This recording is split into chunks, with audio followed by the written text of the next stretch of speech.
आमच्या सगळ्या सहकाऱ्यांचे आभार मानतो, पदाधिकारी कार्यकर्ते सगळ्यांचे मनापासून आभार मानतो। हा खरा तर त्यांचा विजय आहे। अनेक वर्षांपासून जे मतदारसंघ आमच्याकडे नव्हते ते वळवण्यामध्ये पण आम्हाला यश आलेलं आहे। याच्यामध्ये जनतेने जो आशीर्वाद आम्हाला दिला, कुठल्या शब्दामध्ये मी आभार त्यांचे मानू हे मला कळत नाही आहे, पण तरी देखील कुडाळ मालवणसाठी विकासात्मक या गोष्टी करणं भाग आहे।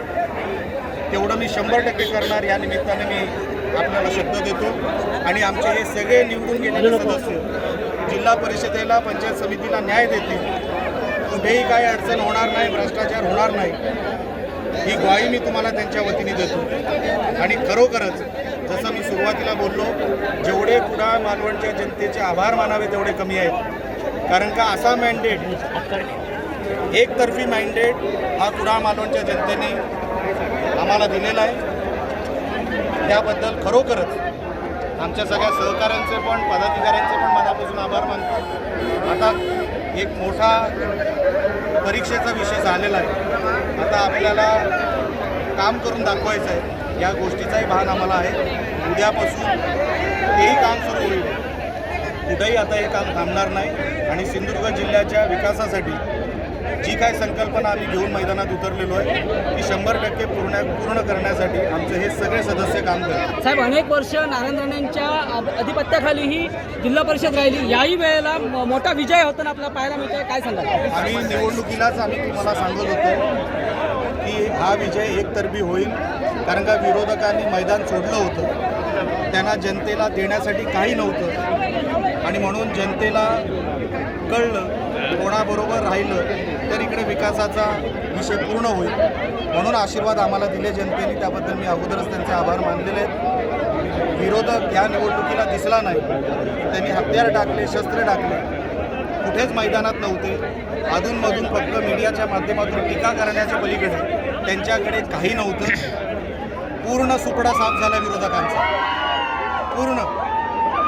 ह्याच्यावरूनच त्यांना आता त्यांचं राजकारण बदलावं लागेल। नुसती टीका करून काय होत नाही, लोकांना आता पॉझिटिव्ह राजकारण आवडतं, काहीतरी सकारात्मक तुम्ही ह्या जनतेला देण्यासाठी तुमच्याकडे काय आहे हे तुम्ही आता जनतेला दाखवा। नुसतं नेगेटिव्ह राजकारण आणि कोणावर टीका, वैयक्तिक जाऊन टीका करायची कुठल्या तरी कुटुंबावर, राजकारण आता त्या स्तराचं राहिलेलं नाही, हे तरी आता विरोधकांना लक्षात आलं पाहिजे। आता ते दिवस गेले, कोणावर तरी टीका करून मतं मिळवायचे दिवस आता गेले, आता तरी विरोधकांनी ह्याच्यातून काहीतरी शिकावं। अपक्षांनी एवढी सुद्धा संख्या गाठता आली नाही, अपक्षांनी एवढी सुद्धा संख्या गाठता आली नाही महाविकास आघाडीला, कसं बघतं? आमचं सुरुवातीपासून म्हणणं होतं की ते मैदानात त्यांना उमेदवार सुद्धा सापडलेले नाही, हे होणारच होतं। जे काही आलेत निवडून ते कदाचित स्वतःच्या कर्तृत्वामुळे आलेले आहेत, पक्षामुळे नाही।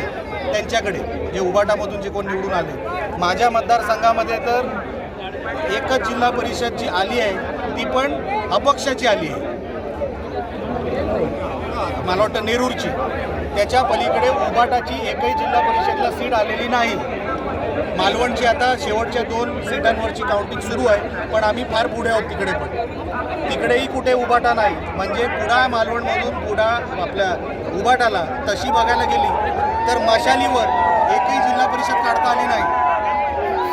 म्हणून मी तुम्हाला बोललो, हे फार मोठं जनतेने त्यांना जे काही दाखवलं आहे त्याच्यातून जर ते काही शिकले तर त्याच्यातून चांगलं होईल आणि आपल्या जिल्ह्याचंही चांगलं होईल। पण मी तुम्हाला अजून सांगतो, सुपडा तर साहेब होणार होता, कारण का त्यांच्याकडे साधे उमेदवार देखील नव्हते। ओके, क्लिअर मेजॉरिटी मॅन्डेट मिळते तुम्हाला माहितीला, काही अपक्ष जे आले त्या अपक्षांना हो, ज्यांना आमच्यासोबत यायची इच्छा आहे ते 100% आमच्याबरोबर येऊ शकतात, कारण का त्यांचा जर अजेंडा आमच्यासारख्या अजेंड्याला मॅच होणार असेल, जिथे विकास आणि डेव्हलपमेंट ह्याला प्राधान्य दिलं जाईल, त्यांचा अजेंडा जर तोच असेल तर त्यांचं 100% स्वागत आहे। सर, शेवटचा प्रश्न, 1997 पासून राणे साहेबांना ज्या सिंधुदुर्गात जनतेने कौल दिलं, जनतेला काय सांगणार आहे त्यानिमित्ताने या विजयानंतर?